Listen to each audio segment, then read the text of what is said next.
Donc nous sommes avec Pascal et on peut avec toi, on peut voir quelles ont été les conclusions de la première part des discussions sur le climat vers la COP 21.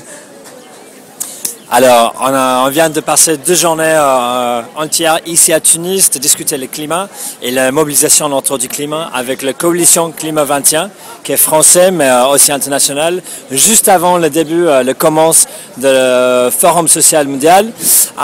Et donc, c'était très productif. On avait confirmé 2 dates de mobilisation. La première au début, il y aura une grande manifestation à Paris, mais aussi décentralisée partout.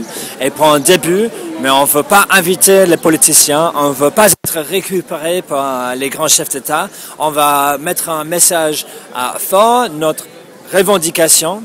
Mais après, le but très important, c'est qu'on va escalader pendant les 2 semaines. On va une escalation énorme qui va faire qu'en fait, la fin de 2 semaines, on aura une action directe, désobéissance civile en masse avec 1000, peut-être 50 000 personnes qui prennent l'action directe dans une mobilisation très diverse avec toutes les constituances.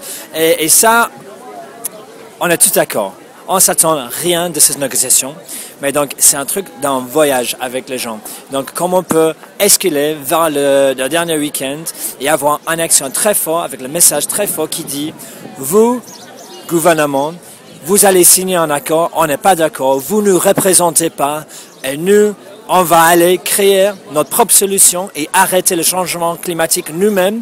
On va arrêter les centrales de charbon, on va arrêter les mines de charbon, on va arrêter les gaz de schiste par l'action directe. Et aussi, on va construire notre propre alternative comme l'énergie de communauté, comme l'agriculture souveraine et avec les paysans et les lambda, les gens de la rue, on va construire quelque chose tous ensemble. Il y a même un calendrier de, comment on peut dire, de proximité, des choses qu'on va faire dans 7 mois, dans ces prochains mois, pour arriver à Paris et pour aller même depuis Paris. Ouais.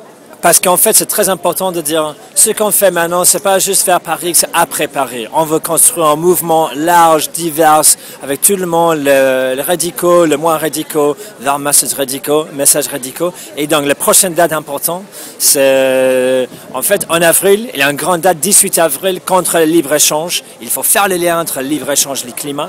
Et le 30-31 mai, c'est une date annoncée pour les Français pour 1000 actions diverses pour le climat contre le charbon et les autres combustibles de fossiles. Après ça, on aura en septembre, 26 septembre, c'est le démarrage d'un grand événement à Paris, un village des alternatives, pour les alternatives qu'on a. Mais pendant l'année, on aura plein des actions. Par exemple, en Allemagne, mi-août, je crois le 6-8 août, vers ça, on aura une grande occupation de la mine plus grande d'Europe. C'est le Uversiel de charbon près de Cologne. Et on y va, on va le bloquer, on va l'occuper et on va dire à nos décideurs qu'en fait, si vous ne prenez pas de décision, on va prendre des actions dans notre propre main. Et à mon avis, on verra plein des actions partout du monde, pas juste en Europe, mais partout du monde, des actions directes qui vont dire c'est nous qui avons le pouvoir.